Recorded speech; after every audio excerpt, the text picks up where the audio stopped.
So we're welcoming back Chris Hazel from Fellten. He's CEO. And this time we're going to be talking about something that's kind of near and dear to our heart because we've done this. We've converted a gas car to an electric car. It only took us 2.5 years, but I think Chris can do it faster. Chris, thanks so much for coming back. 2.5 years. Okay.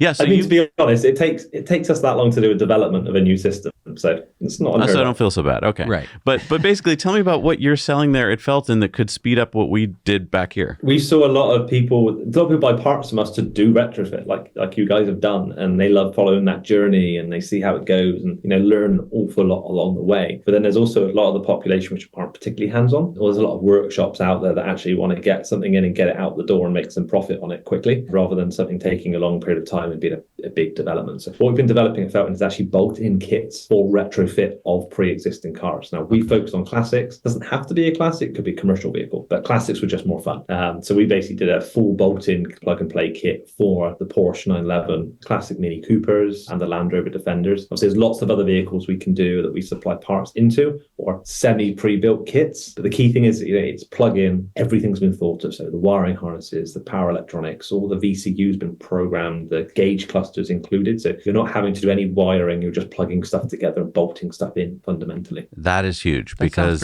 it sounds really nice after having done it the wrong way, basically. Because now that it's done, a lot of people come up to it and are really interested. And the number one question we get is like, okay, can you help me do my car? And when we open up the trunk and the answer is no, go away. I will never help you with your car. I don't really want to do it again because it was such a pain. Right. And because it was so individualized to that car. I remember just doing things like the accelerator, took us weeks to fabricate parts to get it to work in our car. So this is really exciting to me because if I were to do it again, I would want to pick a car that you've already worked out the whole thing for and just get a drop-in kit. When you're all done, it's amazing. You've got this car that was probably dead and you loved it, but then not only did you bring it back to life, but it's better than it was. Yeah, I mean, it completely changes the car, as you guys have probably noticed from driving the car you've done. It's a completely different drive now. It's electric.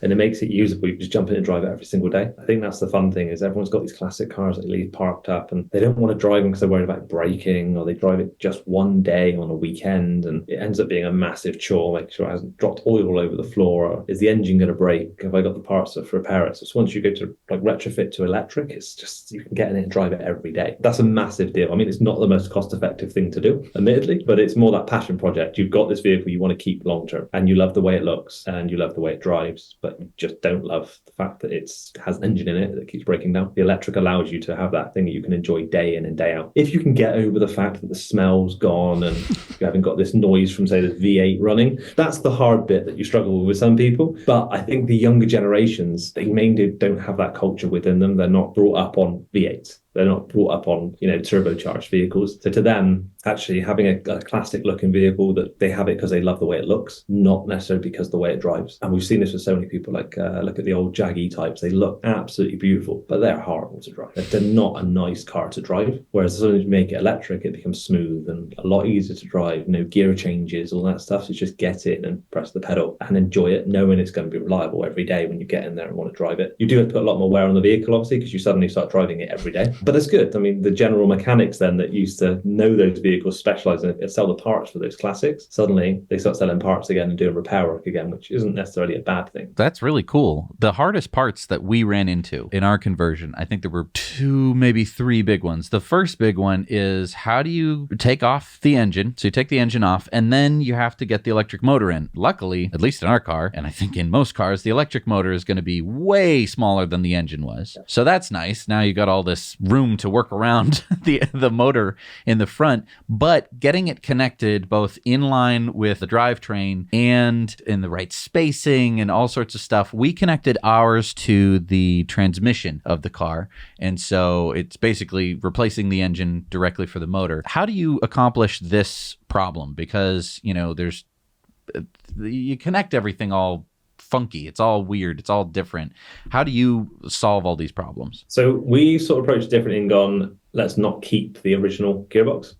Good idea. Because they're normally not built for it. Even the amount of torque those electric motors have instantaneously, the gearboxes were never normally designed, because most engines don't have that torque instantaneously. It builds up, and then as the turbo comes in, it then spikes. You think you've got an EV motor from zero, you've pretty much got full torque. So you tend to find over time, if someone wants to push proper performance through, they're gonna shear teeth off. The other thing is the original gearboxes tend to be quite noisy. Like they're normally masks from this engine that makes lots of noise. We've noticed And that in our car. Yes. It's not just Yeah, so now reverse you gear can anymore. hear- It's even second, third, fourth. You're like, oh, I Exactly. can hear it. You never would have heard it when the engine was in there. So I think the key thing we've looked at and gone, actually, can we just remove the gearbox completely and just put a single speed reduction in? Yes, there could be some efficiency gains by having gears, but really when you weigh everything up, single speed just seems to be the way to go. Like all the Teslas and most of those vehicles have all got single speed. I think the Taycan's got 2-speed, but there's not many EVs out there with a 2-speed. So basically we try to just remove the gearbox and do a single speed reduction prop drive box in most situations, front engine rear-wheel drive cars. The benefit by doing that is you save the gearbox space. The prop reduction boxes tend to be a lot smaller, so you potentially have motor with reduction box in the tunnel where just the gearbox was. That means you end up with even more room in the front, which means you have this whole engine bay space that you can basically fit a battery into, which makes it even better from a conversion point of view because you've got the weight in the right place then as well. The other problem we ran into was the battery. We converted an MG Midget, which I don't want to badmouth your countrymen, but I get that they had to make it small, but They put it in the name. But my goodness. So we ended up having to put the batteries in the trunk. It wasn't designed to have Five Tesla Model S batteries. modules in the trunk. So it basically wants to do a wheelie at any point. And most cars that had engines had a big, heavy block of metal in the front of the car, which was that engine. So you're essentially replacing it. And so you're not making a Tesla. It's not a skateboard design with all the weight on the floor. It's very similar to what it was. But it also is going to make it so much simpler because I remember we had to get under the car and run high voltage, super thick. Actually, it wasn't that high voltage. We were like 100 volts. Right. So this super heavy cabling having to go underneath the car. So you're going to be able to solve that as well. Yeah, no, definitely. So I think the main thing is keeping it as simple as possible. That's always the key thing, but also weight distribution. If you can try and keep the weight distribution the same, it means you haven't got to upgrade suspension, you haven't got to upgrade brakes, you haven't got to do all this sort of stuff, which ends up becoming quite problematic. As you said, your battery in the rear probably means the front wheels are a bit lighter than they used to be. So you probably got more power than original, and now you've got more understeer than you ever had. Yes. So trying to get that right is quite difficult. Admittedly, most EV conversions are heavier than original. Most of the ones we've seen out there are probably around 80 to 100 kilos heavier, maybe, than they originally would be, which is a person, a passenger's additional weight, which is not too bad. But yeah, getting that engine gearbox into the tunnel, then you can normally fit most situations probably around 50 to 55 kilowatt hours of battery where the engine block was, which for most cars is near 200 miles range. So that's normally a sensible amount of range, especially for a classic, which weren't designed to sit on motorways for hours and hours. But then if you fit rapid charging, at least you can do a longer trip if you need to. But most situations with these classics, you're not going to go and do 200 miles in one day. It's very rare. The only thing we do tend to find is once you convert it and you make it more powerful, people tend to drive like idiots. So that 200 miles is not 200 miles anymore. It's more like 100 or 120 miles because you're flooring it absolutely everywhere you go. But that's the whole fun of it, obviously. The range is a big one. That's the next big question we get from people is, so you can only drive 10 miles? And we're like, no, we actually can drive 150 in this midget. And it does seem to be pretty common, right, with these conversions, is that you can get somewhere in that range, which is a lot of miles, especially if you're not going to just be road tripping with it constantly. Yeah, I mean, definitely. I think also what people forget is these classic cars are a lot lighter. Like, the classic Porsche 911s are like 1,200 kilos, whereas you think a Tesla Model S is like, 2,300 kilos. So it's a lot. You're a lot lighter in a classic car than you were. Obviously, you haven't got all these extra safety systems and all this extra weight, which is probably why, because they're not quite safe. But they are a lighter vehicle, which means you tend to get a lot more range from them when you build them. Like our classic Porsches have I think it's a 61 kilowatt hour battery pack, got a Tesla Model S large drive unit in the rear of it. So it's got some power, 450 brake horsepower roughly, but you'll get 200 miles from it driving it normally. If you drive it really nicely on like motorway, like cruising behind trucks, you'll probably get 250 miles out of it, maybe a little bit more. But it just sort of depends on how you drive it. It really depends on that. But it has got rapid charging, so actually it's not too bad if you burn through the battery pretty quick. I think the key thing I was going to say is that with a V8, you have a tuned V8, 500 brake horsepower. When I turn that thing on, no matter what I do, gonna burn through X amount of gallons per mile, no matter what I do, even if I drive it nicely. And then when I floor it, it gets even worse. Whereas I think benefit with an EV, you can drive it nicely and make it super efficient, but then you can also drive it like an absolute loon and get through the battery really quick. You've got both extremes in one car, rather than having a high performance car that you can't use for just low performance fuel efficiency, shall we say. And I think that's where in the future we'll see the Tesla Roadster, for instance, and you'll have this amazing high performance car that will also be really, really good on electric use. when you want to drive it nicely. So I think that the biggest hurdle that a lot of people run into when they think about converting a car is they may have the car in the garage and the motor's busted. There's all sorts of problems with it. And maybe the wheels and the chassis are fine.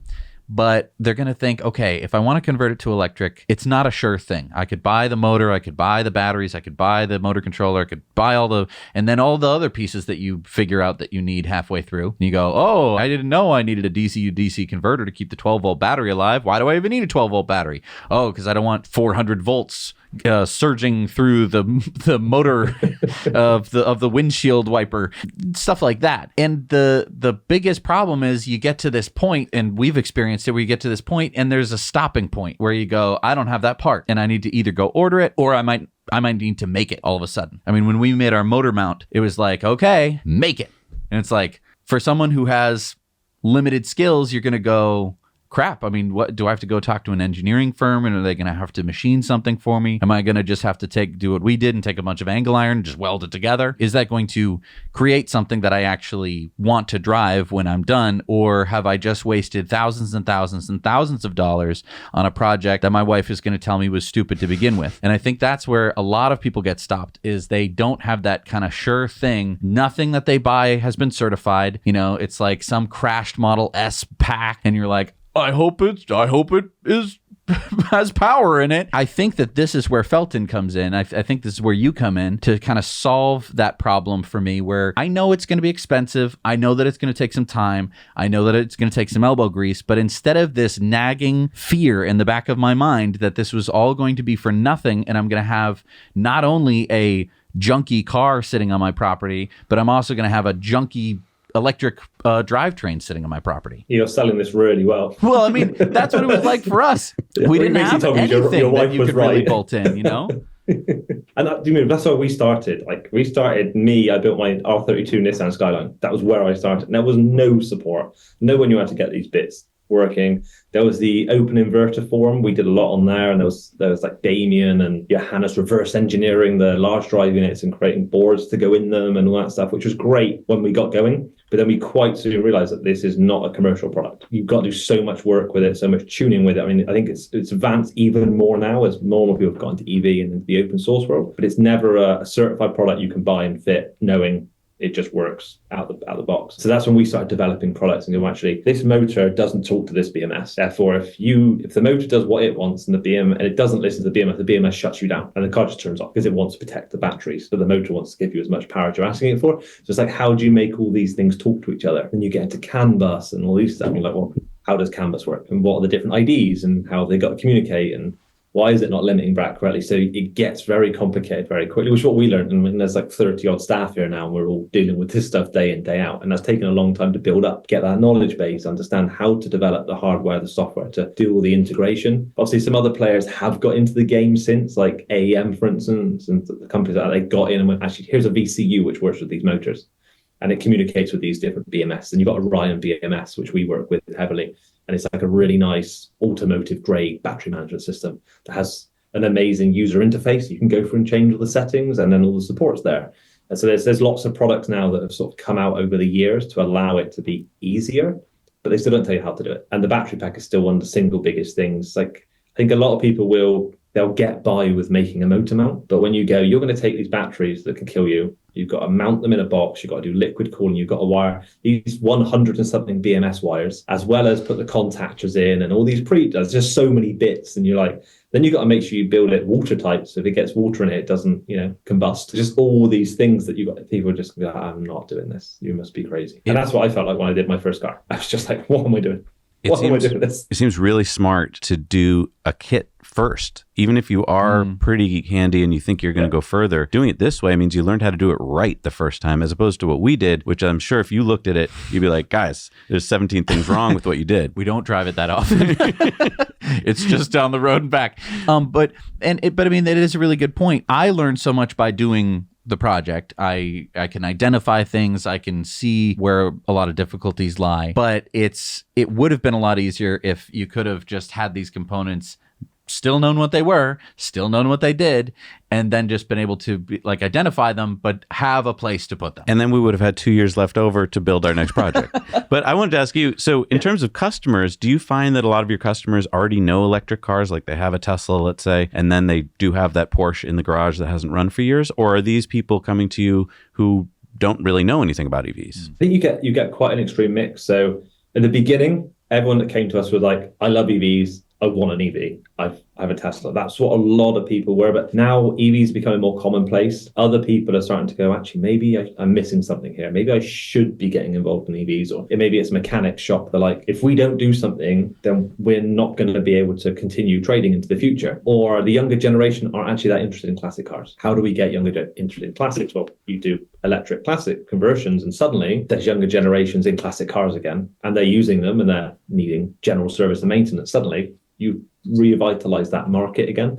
So there seems to be the demographics changing, and it's definitely moving in a different direction. I think the key thing though is the cost point is still stopping people getting into it, and we're still looking at how can we make it cheaper. But the issue is the level of support you have to give to get a car on the road is still very high. Because that level of support is so high, it's like, where can you get your costing point down to? I think is quite difficult. The bigger we've got, the more we've learned, the more we've developed, the more complicated our systems have got, because we've made them more reliable, more advanced, more safety critical, which has added more and more cost. Like if we went back and went, how we did it 5 years ago, yes, we could probably produce them quite a bit cheaper, but we couldn't do it because we know we've made it so much safer, so much better, so much more reliable. Now we have to do it that way. But I mean, EV batteries are getting cheaper, noticeably. The prices, they keep talking about coming down, but then people keep going to war, so the prices keep going back up again. So there's this fluctuations with it, but at some point it will hopefully stabilize. Or what we might see is a new battery technology comes out, which means the older technology gets very cheap. And if you go, actually, most retrofits, 150 to 200 miles is enough. Well, then at what point do you go, you know what, we can make a cheaper kit with older technology to get people using it.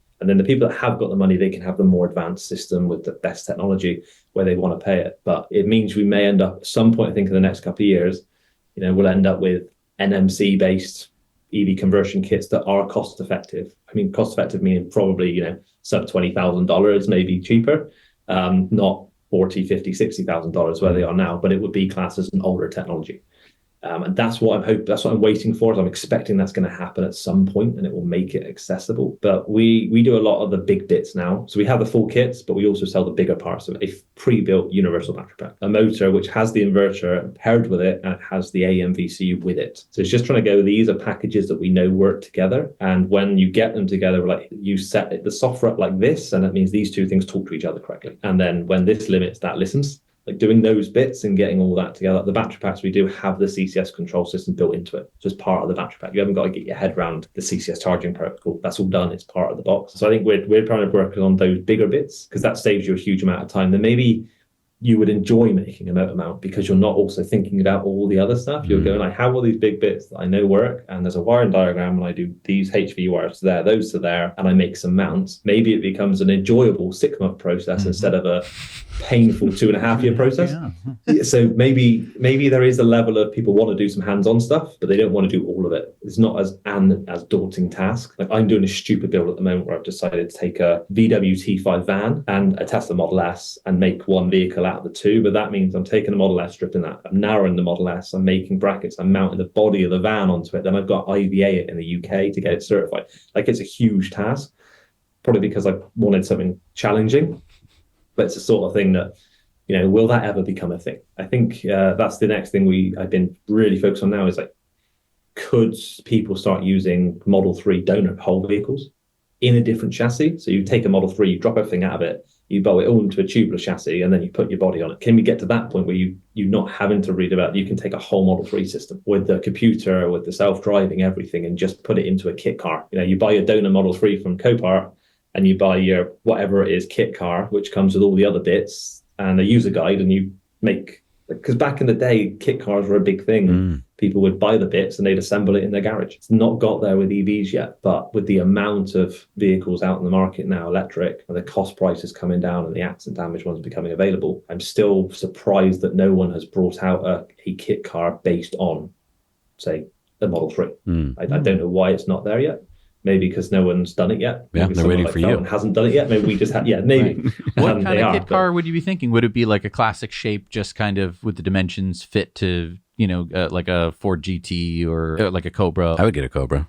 I mean, that'd be cool. Like, but would you Cobra have, you'd have to kind of make it would the have right to be size. Model 3 size. Right. Yeah, so I think you'd have to go, we are taking the full Model 3 wheelbase. Right. And we'll build it around that wheelbase, because then that keeps it super easy. I mean, I'd still like to do something like more higher performance as well. Like there's some of the K1s. I don't know if you've seen those, like a little bit more of like they're a bit more like Lamborghini, Ferrari-esque, because still no one seems to have released a cost-effective sports car that's electric. We're still waiting on the Roadster, still waiting on those vehicles to come out. So it's like actually, and they're still going to be expensive compared to what you could build a kit car version for. So I think there's potentially a market to go, actually, this is a base chassis that takes everything from the Model 3, and then maybe there's a couple of different shell variations depending on what style you want. But the UK's got no idea how to get it through IVA. To come over here for certification, they struggle enough with normal kit cars, let alone going, this is an electric kit car. I don't even think they're going to know where to even start with it. That's why you need to come here, my friend. There's states here where there's nothing really. You just need to go down to the DMV and say, here it is.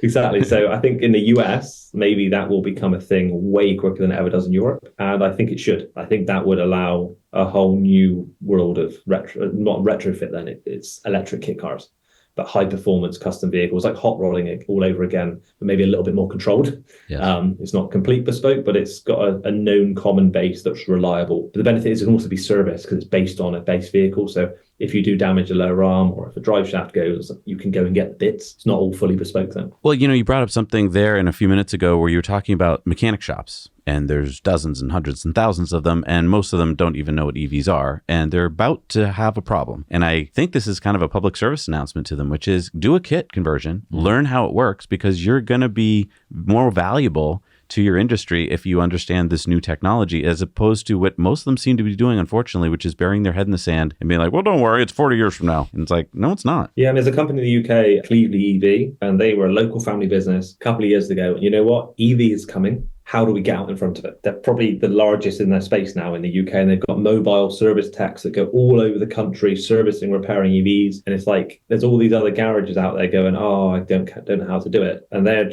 cleaning up. Because what they've realized, one thing that people aren't thinking about is, in the UK, after 3 years, the vehicle has to have its first MOT to check it's roadworthy, which you do have in a lot of the states. You have to go for like a roadworthy check every year. Well, after that first 3 years, they go for their first one. EVs are heavier. So normally tire wear, other like lower arms, like all of that stuff is worn after those 3 years and needs to be replaced. Most of the shops are going, it's an EV I'm not touching. Well, actually, fundamentally, it's still in a car. And the EV bits aren't breaking. They're really reliable, surprisingly, because they don't have any moving parts in them or very limited. The bits that are actually going wrong and need replacing are bits that a normal mechanic can do, but they're just not opening themselves up to the public and go, I can work on EV. Yes, I can't replace your battery or your motor, but I can still replace your brake pads and your calipers. Like, yes, the brakes don't need being on EVs very often, but actually you tend to find the caliper seize up because they don't get used enough. So you're still doing brake work. And I think that's one thing for a lot of these shops out there is like, just go out there and say you can work on EVs. Just don't do the EV bit. Just do the general car bit to start with. And you'll slowly get more comfortable with them. But like at Fellten, we offer training courses. So we do City and Guilds approved training courses. And we do an online one for people in the US, and it's a level 1, 2, and it's just an online course, but it just teaches all the fundamentals. What is a motor? How does it work? What's an inverter? How does it work? What's a battery pack? What's a BMS? Like, what are all these big key bits and how do they operate with each other? Just to give you an understanding of going, right, okay, I know what all the bits are now. And if an EV does come into the shop, at least I'm aware. Like, it doesn't give you a qualification to do it, but at least you have an understanding of it. And then there's companies in the US that are starting to offer proper qualifications in EV repair and like how you repair batteries and stuff like that. And a lot of the OEMs are now starting to put techs through that as well, to do battery pack repair, motor replacements and stuff. But a lot of it's embedded in the OEMs, not in the local repair shops. So I think you just need to get this local repair shop to be a bit more proactive and go, EVs are coming, they're coming fast. And yes, there's not as many on the road as say a lot of people would want to be on the road, but there's also hardly anyone touching them. So if you're even just a handful of people go, I'm going to start looking at EV stuff, you'll be the only handful of people looking at it. So your customer base will grow quickly.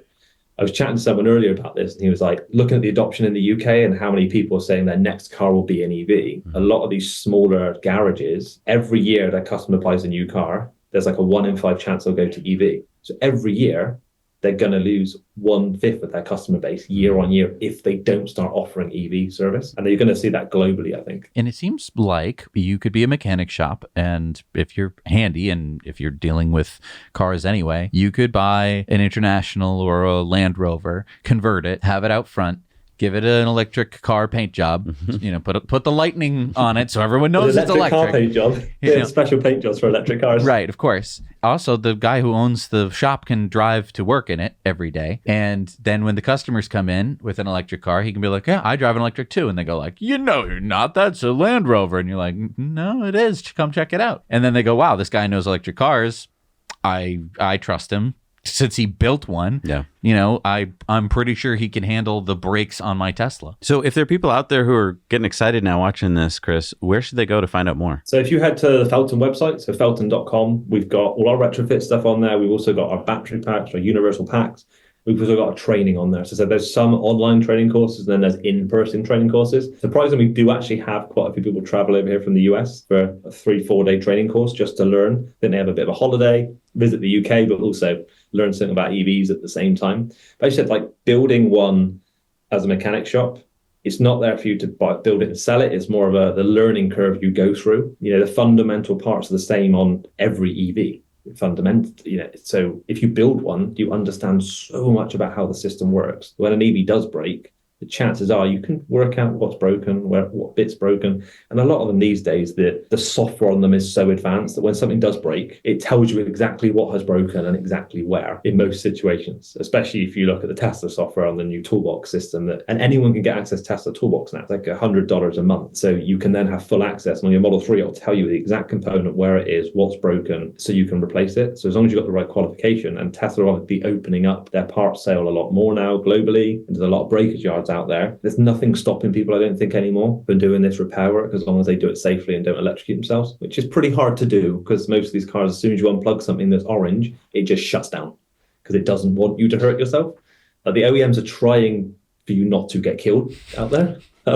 So it's like, it's pretty hard to hurt yourself these days. Chris, I have this question for you. When we were building our car, we picked a pre-1980s, pre-CAN bus car because we learned that it gets a whole lot more complicated when you go to a CAN bus. Is that something that people watching now should be aware of too, that they should stick to very simple older cars without air conditioning and all that? Or can they take their, post-90s car and also turn it into an EV? There's some weird crossovers with all of it. AC shouldn't be an issue because most AC systems just have a 12-volt activation, and you can actually get high-voltage AC pumps that have a 12-volt activation, so that could just be a swap out of the pump. That wouldn't be too bad to do. The key thing is looking at airbags and ABS. In most situations, ABS will run standalone. If you remove the VCU, the ABS is a standalone safety system, so it should just keep working. The one to be careful of is airbags, mainly because you're going to put a battery pack, say, in the front of it, which doesn't have the same crash structure as the engine did. You potentially, like in the UK, if we certify a vehicle for road use as an IVA, it's not allowed to have airbags fitted because they don't know how the airbags would react in an accident scenario because you've changed stuff on the vehicle. So that's the one thing I think to look at is actually, if you have a vehicle with airbags, is it safe to keep the airbags, or are you better off not having them at all from a risk point of view? And then from a CAN bus point of view, in a lot of situations, you're changing the gauges anyway. By the time you look at it and go, I'm taking the engine, gearbox,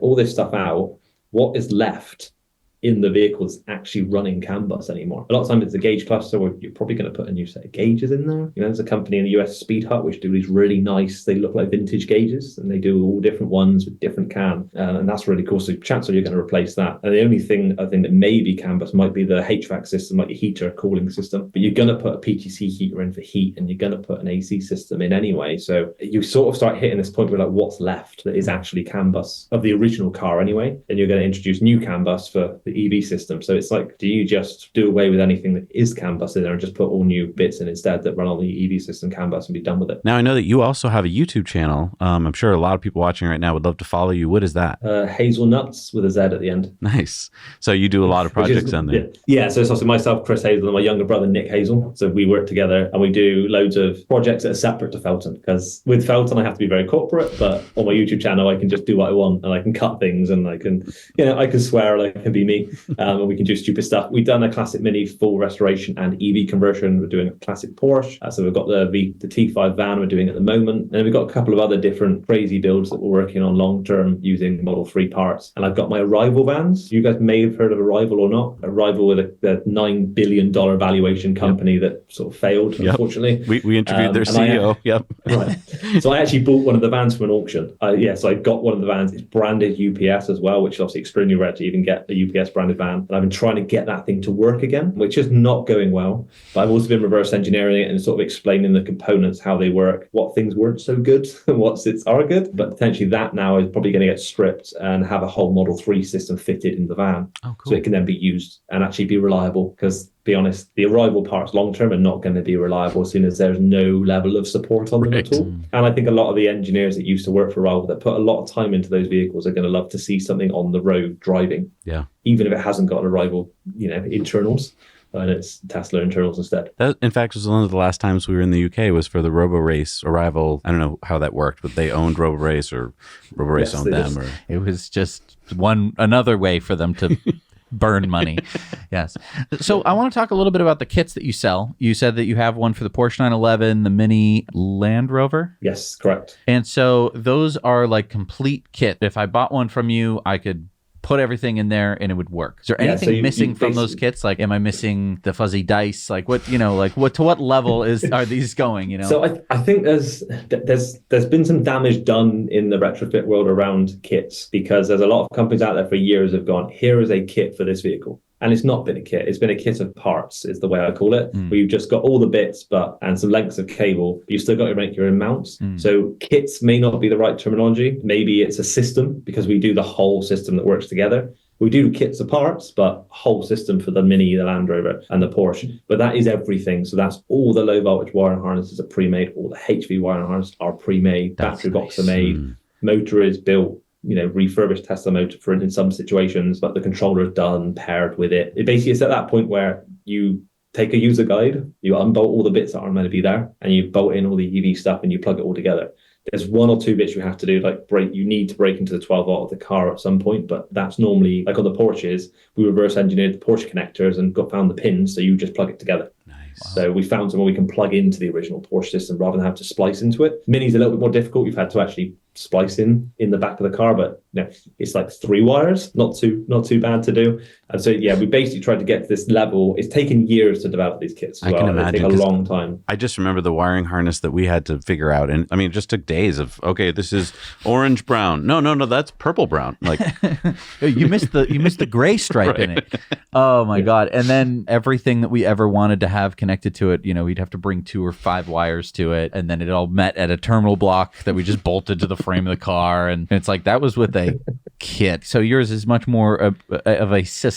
You've thought it all out. Are you thinking of expanding to more vehicles? Are you sticking with British and German vehicles? Are you ever gonna make? We do have some American stuff. We're working with a couple of companies in the US that have been taking the bigger bits of our systems and then making up their own kit, their own system basically from bits. So like the universal battery packs we've developed, and loads of the bits we developed for our kits or systems, we've been sort of allowing them to be bought separately so they can piece together full systems. We have just finished development of a T-shaped battery pack. So it's a 55 kilowatt battery pack, but it tapers at the bottom. So it's like V8 shaped to make sure it fits in those engine bays, like the Mustangs where it tapers in at the bottom. So it fits in that place. And then there's a 2 module pack that goes in the rear where the fuel tank was. But that means you've got the weight balance right, but it's a pre-built set of battery packs that you drop in. And then we'll basically supply that with a motor and a prop drive box and the charger. So the plan is with those is you'll get all the big bits and then a wiring diagram of you've got all these big bits. This is how you wire them together. This is how you do the HV. So it should make it a nice build. And then as we get feedback from people, we're then designing engine mounts and we'll ship them with the engine mounts, and we'll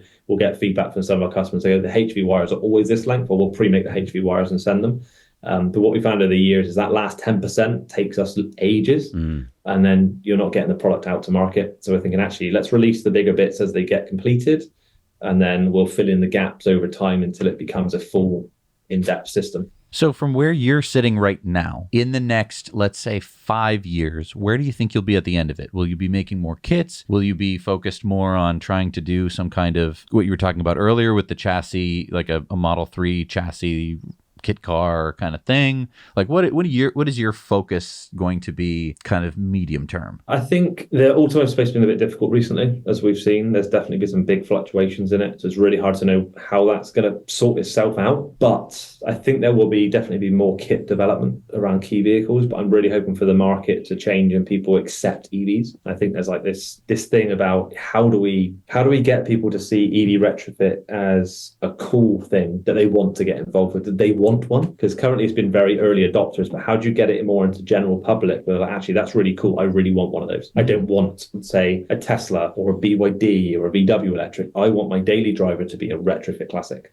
How would you get that? I think that's one thing that we're constantly trying to work on, is how do you change that mindset to make people really want that? Because if you have someone come along and go, actually, we now need to put 1,000 of these systems a year for Mustangs, suddenly we're turning out a lot more. Pricing point comes down. It becomes more available to people. So it There's seems been a like couple it's of a companies real. that have been trying this. It seems like it's a real culture shift then. I mean, It really is, yeah. because, before the 40s or 50s or whatever, when people were hot rodding, it just wasn't all that common. Now, the reason that those people were hot rodding is those cars broke down all the time. And so you'd have to know how to fix your car to some level if you owned a car, like in the 30s. And so these people had learned how to fix cars. Now there were nicer engines coming out. You already had kind of a crappy car. There was probably some rich jerk who smashed his car in town, and you went down to a local junkyard and you pulled that engine out and you were like, this baby's got, 65 horsepower. I could put that in my other, my new car or my old beater and make it run better. This is like a different cultural shift, because I've gone from playing video games where I can smash up a car to where it'll barely drive, pull it into a repair shop, pay $100 of in-game credits, and then pull it out and it's a platonically perfect vehicle. The steering alignment's not wonky or anything. I'm kind of used to that. And so it's taken a lot for me to kind of get my hands dirty into fixing cars. Like, I'm just, from my perspective, I've felt like cars can be this polygon perfect, vehicle, because so many games you just have a perfect car that runs really well. And then you go into the real world. I used to buy old gas cars because I didn't have a lot of money, and then they would break, and then I'd have to buy a new one, or I'd have to pay a lot of money for it to be fixed. But then when I bought my first electric car, suddenly I went back to having a video game car again, and I got to go like, great, this thing's perfect. And then the first time I had to get it serviced, it's like, my illusion is broken. Oh no, the car is broken. It's unfixed. And then you can't almost see it the same way. I feel like it's going to take a while for these people who bought Model 3s like I did to kind of get the scratches, get the dings, beat it up a little bit to the point where maybe I want to fix something. But I think the biggest problem is, I have to be honest, Tesla. I take it in for service to Tesla. I don't think about the local repair shop. I don't think that I can fix anything myself. I've done some small repairs on like my Nissan Leaf, but nothing major at all. I feel like that's a big piece that's missing. The guys who fix the cars in their garages are getting older and older every year. And when you're old, you're not going to want to learn new skills. You're going to want to keep to what you know. I know how to fix that V8. Something comes down to cost. Like the Teslas are coming down in price now. So you're going to start hitting a different demographic of people that can suddenly afford a Tesla. True. But just because they can afford the Tesla doesn't mean they can afford the Tesla service fee. True. So you may find that you're in a slightly different demographic where you're like, my Tesla breaks, I take a Tesla. But actually, when you had your old beat-up cars years ago, if that was an old beat-up electric car, you would have taken it to your local garage because it would have been cheaper. And I think that's what's starting to happen. Like, we're starting to see Teslas keep below £20,000, £15,000 now, but the people buying them don't have the money to go to main dealer. So they will start repairing themselves or go into their local place to try and get a part replaced. So I think that may start becoming more common because the cars are getting cheaper. The people that own them want to fix them cheaper. And then that creates more demand for the repair shops. Correct. Those repair shops, people who are like, hey, man, there's all these broken Teslas, I can fix them. Then that guy learns. Then he's got to hire his buddy. And then you kind of go from there to where this knowledge sort of becomes a little bit more commonplace, and you're going look at your Apple phone, for instance.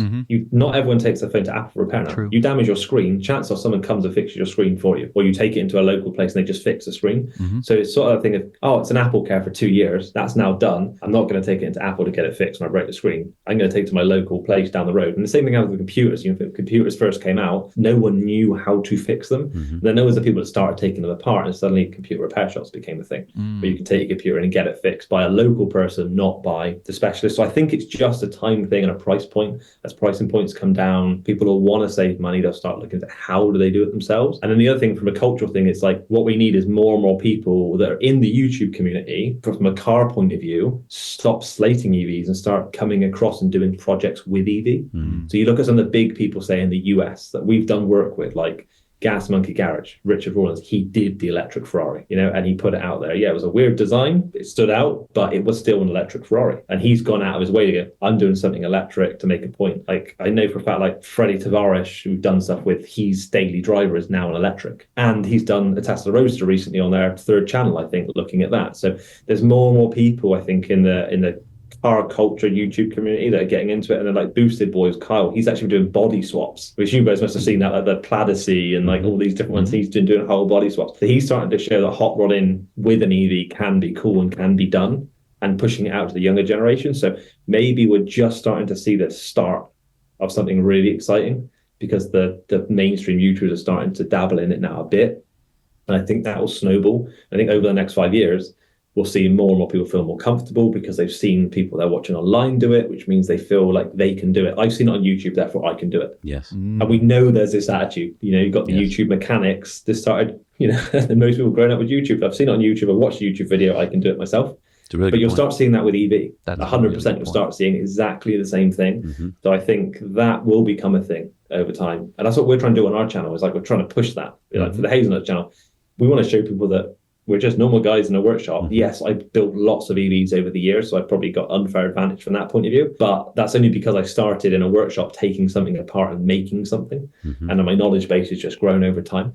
But I think it will become a big thing long term. And you'll be riding that wave. I mean, it sounds like you're agile enough to be able to kind of go where the winds are blowing. Yeah, I mean, definitely. Like one of the things we've seen a lot of recently is film vehicles. So a lot of the movie cars are actually electric, even though they're not electric in the movie. And they've started doing, like we do loads in the film industry, and so many systems and kits are going out to the film industry for them to build silent running stuff for when they're filming, because there's no vibration, there's no right. So the noise. Dialogue will be recorded so much better. That's and like the flow of stuff, they got more control over the vehicle, and have to shift through gears. There's just so many benefits of doing to electric. But they're all motorsport engineers that are employed by them that are all learning electric. So then they're feeding, and they're the guys that are really hands-on, and they're then feeding it across their friends into the motorsport industry. So I think I really hope we're finally at that tipping point now where it will start becoming more commonplace. I think we've just had a bit of a lull over the last year or so, but I think it's just because the whole world's been in a weird place. Yes. Because if you look like 2 years ago, like SEMA, EV was becoming a big thing. It was growing. It's sort of stagnated over the last 2 years. I'm really hoping we're now transitioning out of that. I mean, we might have another 6 months or so of